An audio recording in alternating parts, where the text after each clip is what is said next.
नमस्कार, मैं हूं अंकुर और आप देख रहे हैं सत्यहिंदी.com। सत्य हिंदी का एंड्रॉयड ऐप भी आ चुका है, जिसको आप डाउनलोड करने के लिए इस डिस्क्रिप्शन में जा सकते हैं और वहां से आप उस लिंक पर क्लिक करके ऐप को डाउनलोड कर सकते हैं। इसके अलावा इस ऐप को आप गूगल प्ले स्टोर से भी डाउनलोड कर सकते हैं। अब एक नजर डाल लेते हैं अब तक की सुर्खियों पर।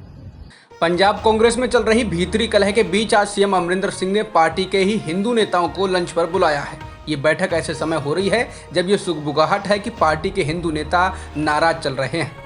लंच मीटिंग के लिए आमंत्रित नेताओं में पार्टी सांसद मनीष तिवारी और 5 कैबिनेट मंत्री ब्रह्म मोहिंद्रा, ओपी सोनी, सुंदर श्याम अरोड़ा, विजय इंदर सिंगला और भारत भूषण आशु और विधायक राजकुमार वेरका शामिल हैं। इसके अलावा इस मीटिंग में कंडी क्षेत्र विकास बोर्ड के सदस्य अनीश सिदाना भी शामिल होंगे, जिन्होंने 2 दिन पहले ही इस दलील पर बोर्ड से इस्तीफा दे दिया था कि कांग्रेस राज्य में ओबीसी और हिंदुओं को उचित प्रतिनिधित्व देने में विफल रही है। बीते कुछ महीनों से पंजाब कांग्रेस में सियासी भूचाल लाने वाले पूर्व मंत्री नवजोत सिंह सिद्धू ने बुधवार को कांग्रेस के पूर्व अध्यक्ष राहुल गांधी और महासचिव प्रियंका गांधी वाड्रा से मुलाकात की। राहुल से सिद्धू की मुलाकात शाम को हुई, जबकि प्रियंका से वह सुबह मिले थे।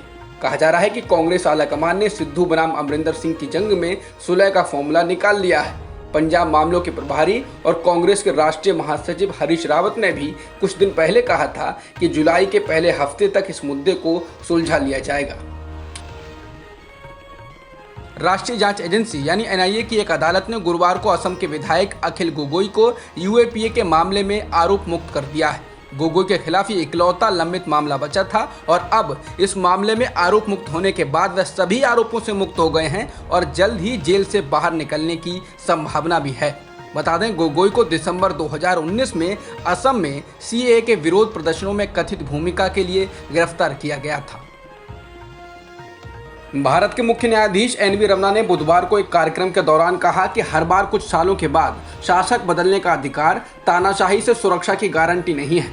उन्होंने कानूनी विद्वान जूलियस स्टोन के कथन का जिक्र करते हुए कहा, हर कुछ वर्षों में एक बार शासक को बदलने का अधिकार अपने आप में तानाशाही के खिलाफ सुरक्षा की गारंटी नहीं होनी चाहिए। उन्होंने कहा कि चुनाव दिन प्रतिदिन के राजनीतिक संवाद, आलोचना और विरोध की आवाज लोकतांत्रिक प्रक्रिया के अभिन्न अंग हैं।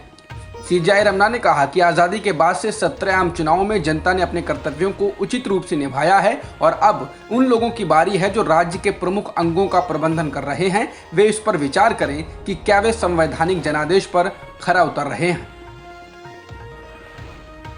वर्चुअल मोड के माध्यम से justice PD Desai memorial trust के व्याख्यान में बोलते हुए भारत के मुख्य न्यायाधीश जस्टिस एनवी रमना ने न्यायपालिका की स्वतंत्रता पर कहा कि न्यायपालिका को प्रत्यक्ष या अप्रत्यक्ष रूप से विधायिका या कार्यपालिका द्वारा नियंत्रित नहीं किया जा सकता। अगर ऐसा होता है तो कानून का शासन एक दिखावा रह जाएगा। इसके साथ ही उन्होंने जजों को भी आगाह किया। उन्होंने कहा कि न्यायाधीशों को जनमत की भावनात्मक आवेश से भी प्रभावित नहीं होना चाहिए, जिसे सोशल मीडिया प्लेटफॉर्म के माध्यम से बढ़ाया जा रहा है। सीजेआई ने कहा कि न्यायाधीशों को इस तथ्य के प्रति सचेत रहना होगा कि इस प्रकार बढ़ा हुआ शोर जरूरी नहीं है ये बताए कि ये सही क्या है और बहुसंख्यक किस पर विश्वास करते हैं।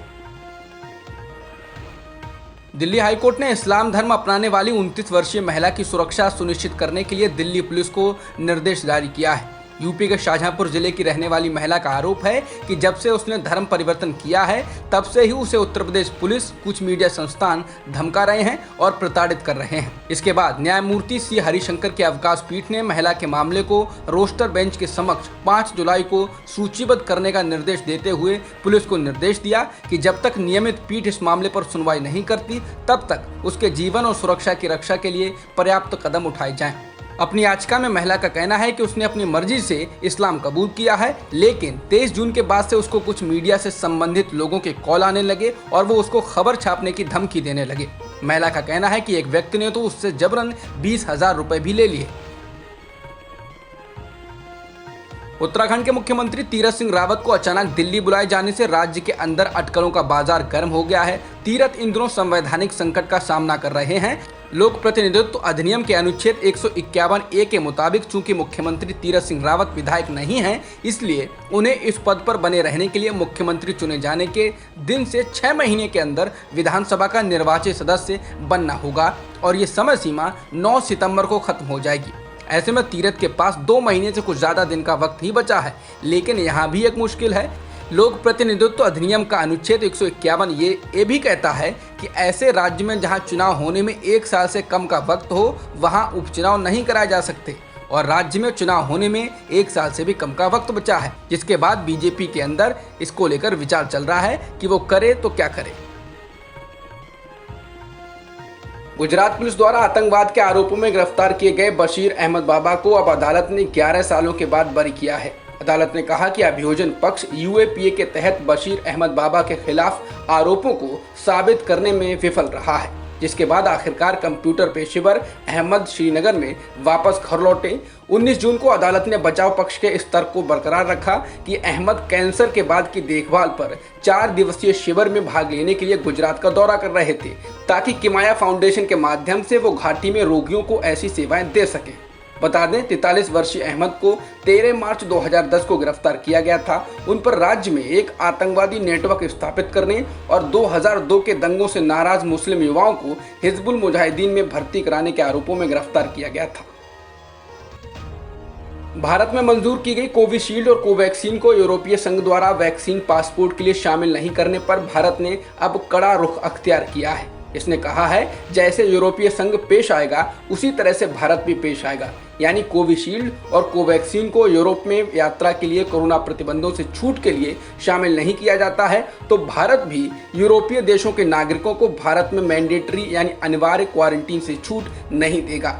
फिलहाल विदेश से आने वाले सभी लोगों को अनिवार्य क्वारंटीन में रहना पड़ता है। इसका मतलब साफ है कि भारत द्वारा जारी वैक्सीन लगाने के सर्टिफिकेट को मानने पर ही यूरोपीय संघ द्वारा जारी सर्टिफिकेट को मान्यता दी जाएगी। अब यूरोप जाने वाले लोगों के लिए एक अच्छी खबर है, वो ये है कि यूरोपीय संघ के 7 देशों ने कोविशील्ड वैक्सीन लगवाने वालों के लिए आने की मान्यता दे दी है। मौजूदा समय में किसी भी देश की यात्रा के लिए वैक्सीन पासपोर्ट बेहद जरूरी है। ये 7 देश हैं Austria, Germany, Slovenia, Greece, Iceland, Ireland, Spain और इसके अलावा स्विट्जरलैंड ने भी इसको मान्यता दे दी है। आज से अमूल दूध के दाम भी 2 रुपए प्रति लीटर ज्यादा हो गए हैं, जिसके बाद दूध के उत्पाद भी महंगे होने वाले हैं। अब 1 जुलाई यानी आज से नया दाम लागू होने के बाद अमूल गोल्ड 58 रुपए प्रति लीटर, अमूल ताज़ा 46 रुपए प्रति लीटर, अमूल शक्ति 52 रुपए प्रति लीटर के दाम से मिलेगा। अमूल के बाद बाकी दूध कंपनियां भी दूध के दाम बढ़ा सकती हैं। भारत में पिछले एक दिन में 48,786 कोरोना संक्रमण के नए मामले दर्ज किए गए हैं और 1005 लोगों की मौत हुई है, जिसके साथ ही देश में अब कुल मृतकों का आंकड़ा 3,99,000 से अधिक हो गया है और सक्रिय मामले 5,23,257 हैं।